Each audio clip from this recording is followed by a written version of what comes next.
نے اپنے رسول کو عالمین کے لیے یعنی عالم کے لیے دونوں جہانوں کے لیے رحمت بنا کر بھیجا ہے۔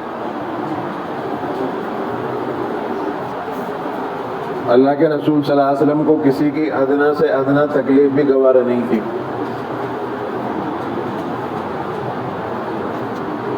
تو اللہ تبارک و تعالیٰ فرماتے میں نے اپنے نبی کو عالم کے لیے رحمت بنا کر بھیجا، آپ تمام کائنات کے لیے رحمت ہیں۔ ایک مرتبہ ایک صحابی جھاڑیوں کے پاس سے گزر رہے تھے، وہاں انہوں نے دیکھا چڑیا کے بچے بہت خوبصورت ہیں۔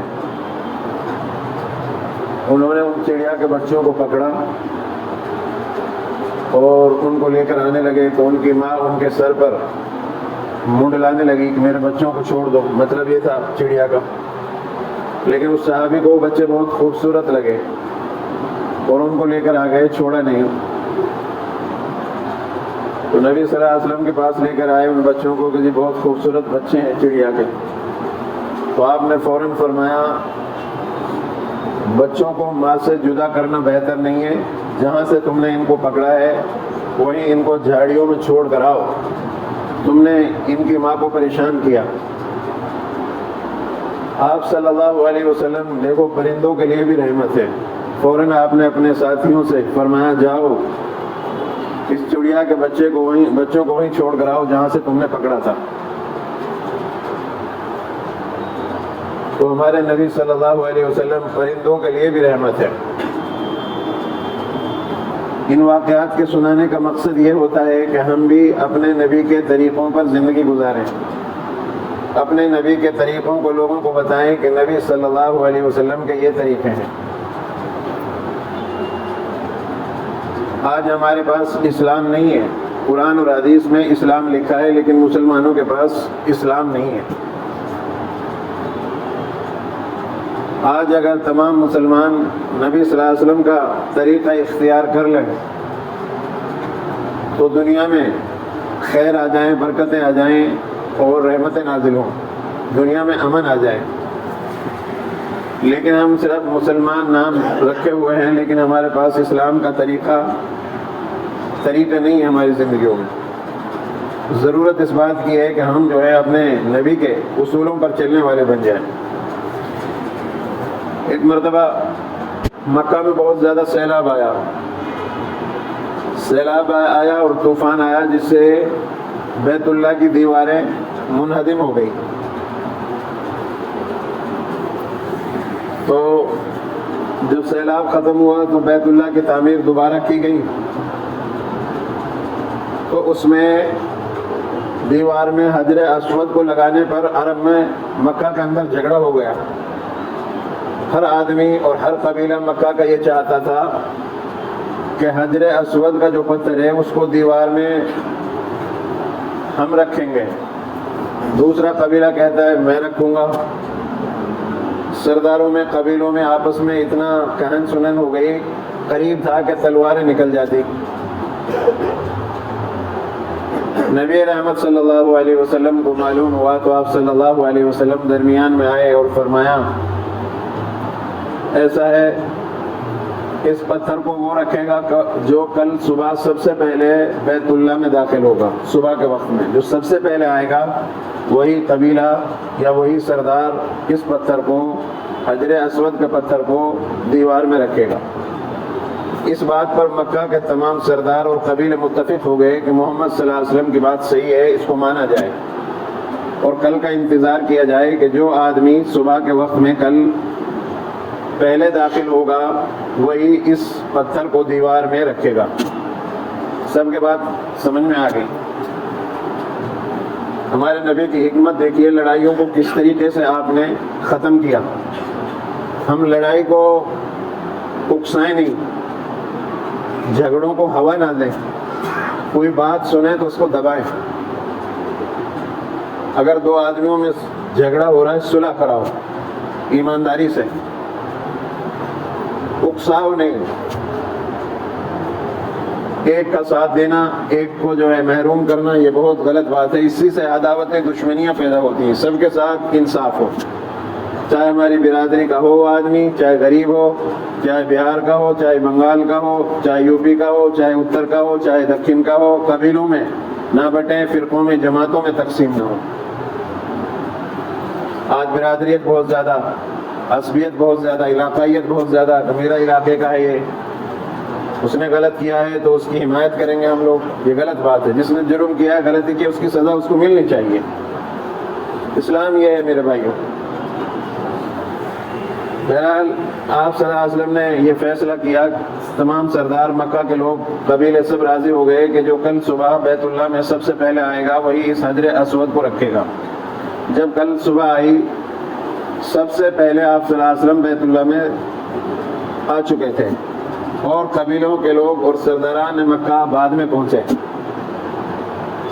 اب سب نے یہ بات طے کر لی کہ یہ حق اب جو ہے محمد صلی اللہ علیہ وسلم کا ہے۔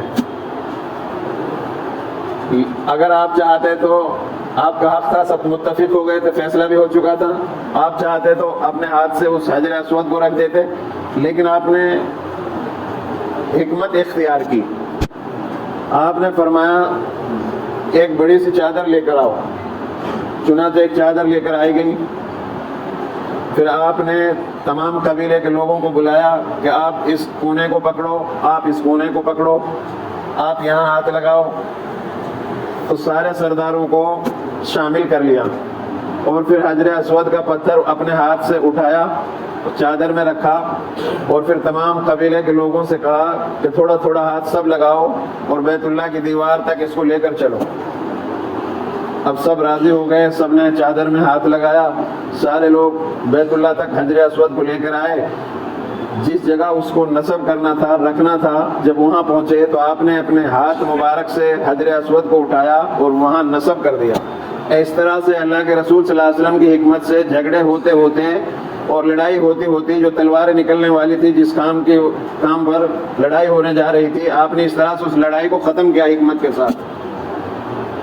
تو یہ ہمارے نبی رحمت للعالمین۔ کسی کی ادنا سے ادنا تکلیف کبھی گوارا نہیں کی، نہ کبھی کسی کافر سے دشمنی کی، نہ کبھی کسی غیر مسلم سے دشمنی کی، نہ عیسائی سے، نہ یہودیوں سے۔ سب کو آپ صلی اللہ علیہ وسلم نے امن کا پیغام دیا۔ ایک مرتبہ رسول اللہ صلی اللہ علیہ وسلم بیٹھے ہوئے تھے، تو ایک یہودی کا جنازہ آیا، آپ اسے دیکھ کر کھڑے ہو گئے، تو صحابہ نے کہا یہ تو کافر یہودی ہے۔ آپ نے فرمایا کہ یہودی انسان نہیں تھا، سب انسان ہیں۔ آپ نے پیغام دیا، جو رکشہ چلاتا ہے وہ بھی انسان ہے، جو رکشے کے اوپر بیٹھا ہوا وہ بھی انسان ہے، جو ریڑھی میں لے کر پھل بیچ رہا ہے وہ بھی انسان ہے، جو گاڑی میں، بڑی گاڑی میں بیٹھا ہوا ہے، لاکھوں روپے کی گاڑی میں، کروڑوں کی گاڑی، وہ بھی انسان ہے، سب انسان ہیں۔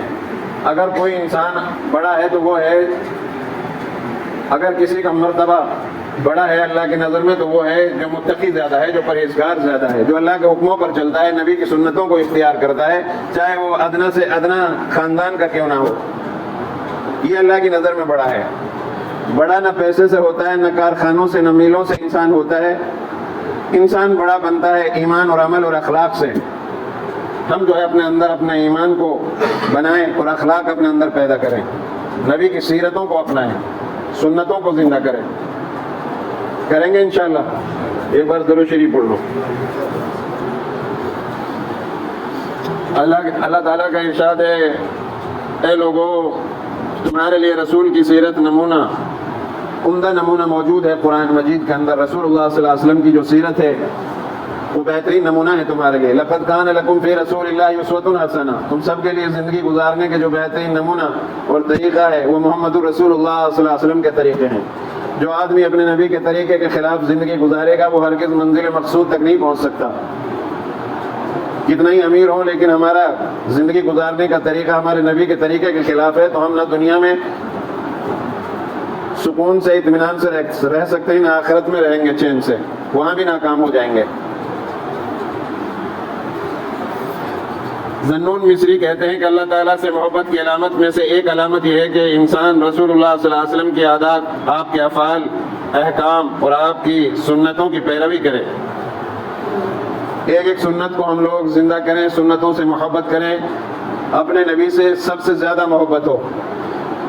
اللہ اور اس کے رسول کی محبت جب تک ہم سب چیزوں سے زیادہ اپنے دلوں میں پیدا نہیں کریں گے تب تک ہم مسلمان نہیں ہو سکتے۔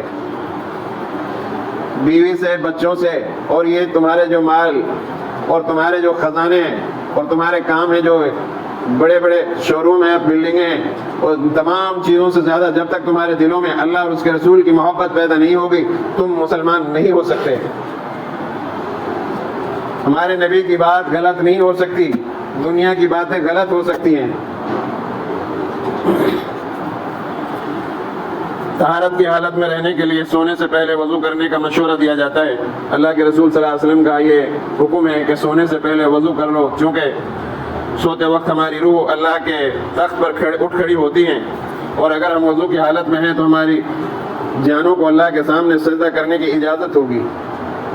رات میں جب ہم سو جاتے ہیں تو ہمارا جسم رہ جاتا ہے اور ہماری روح جو ہے اللہ کے سامنے حاضر ہوتی ہے، اور حکم ہوتا ہے کہ سجدہ کرو۔ جو وہ باوضو روحیں ہوتی ہیں، جو لوگ وضو کر کے سوتے ہیں، وہ اللہ کے سامنے سجدے میں گر جاتی ہیں، اور جو باوضو نہیں سوتے، ناپاک ہو کر کے نہیں سوتے رہتے ہیں، پڑے رہتے ہیں، ان کی روحیں سجدہ سے محروم کر دی جاتی ہیں۔ قیامت کے دن اللہ تعالیٰ حکم کرے گا کہ میرے سامنے سجدہ کرو، تو جو نمازی ہوں گے سب سجدے میں گر جائیں گے۔ دنیا میں جو نماز پڑھا کرتے تھے وہ سب سجدہ کریں گے، اور جو نماز نہیں پڑھتے تھے ان کی کمریں تختہ ہو جائیں گی، وہ سجدے سے محروم رہیں گے۔ اس لیے نمازوں کی پابندی کرو۔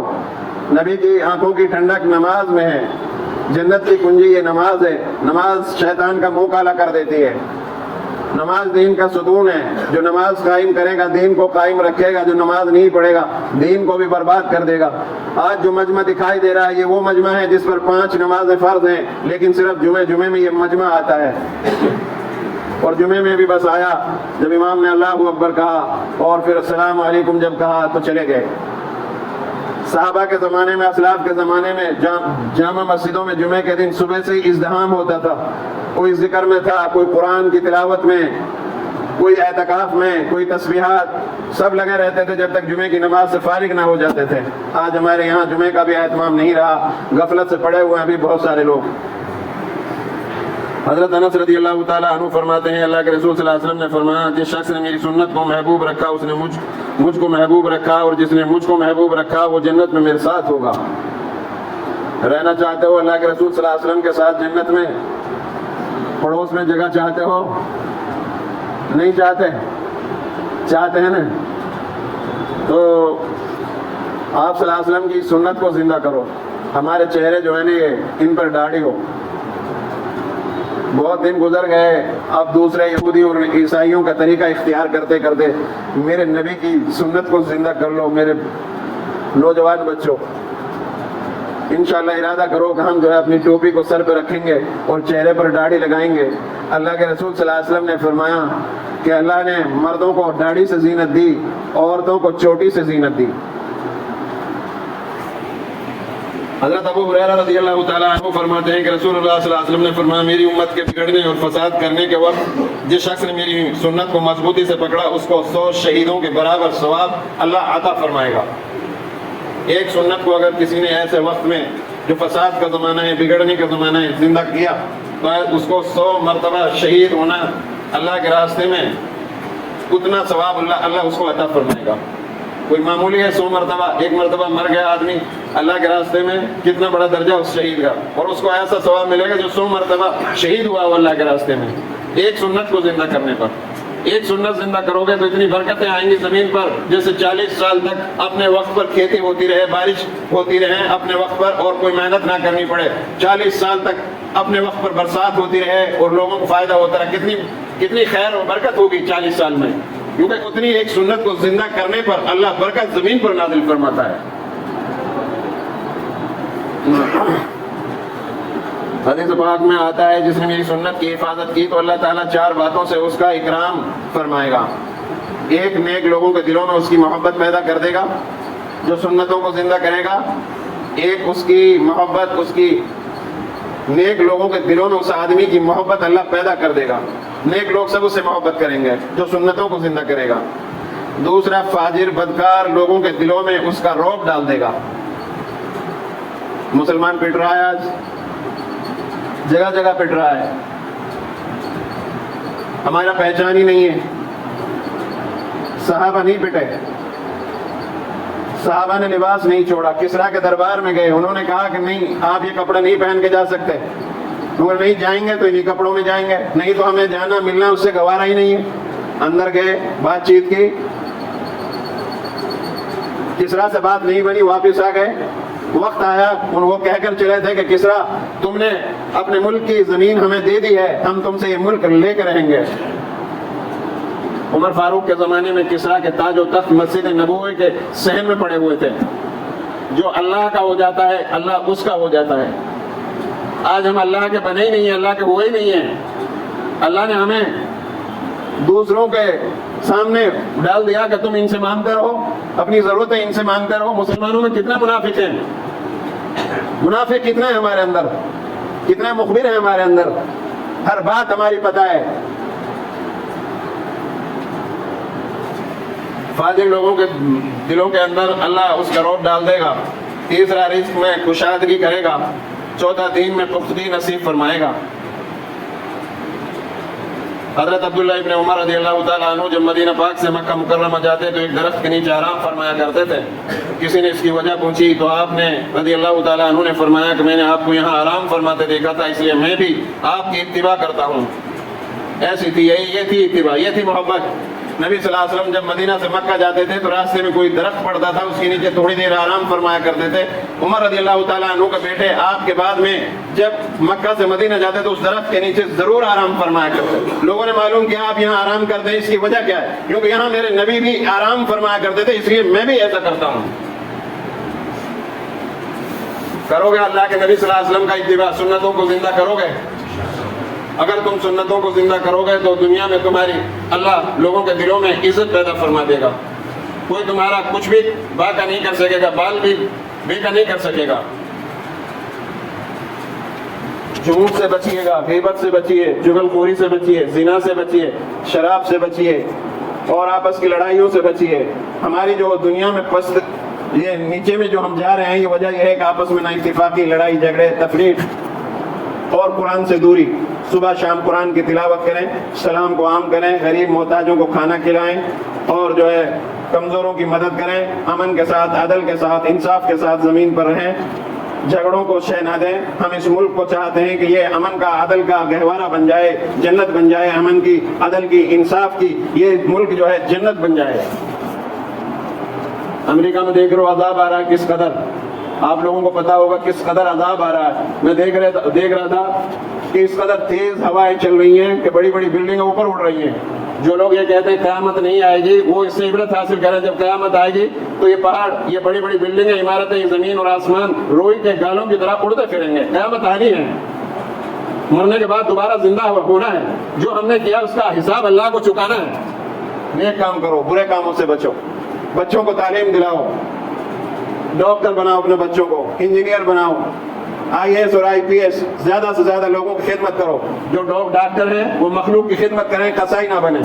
آج ہمارے ڈاکٹر لوگوں کی یہ ٹیسٹ اتنے لکھ دیتے ہیں اپنی کمیشن کی وجہ سے کہ جان نکل جاتی ہے مریض کی. علاج کرانا مہنگا ہو گیا ہے. کیا ہم اس لیے ڈاکٹر بن رہے ہیں؟ ہمارے نوجوان بچے اپنے اپنے عہدوں پر پہنچ کے ملک کی خدمت کی، سماج کی خدمت کریں گے انشاءاللہ. اپنے بچوں کو اعلیٰ تعلیم دلائیں اور نمازوں کی پابندی کریں، نیک بنیں، تقوی طہارت پیدا کریں. مجھے بھی آپ سب کو اللہ عمل کی توفیق عطا فرمائے.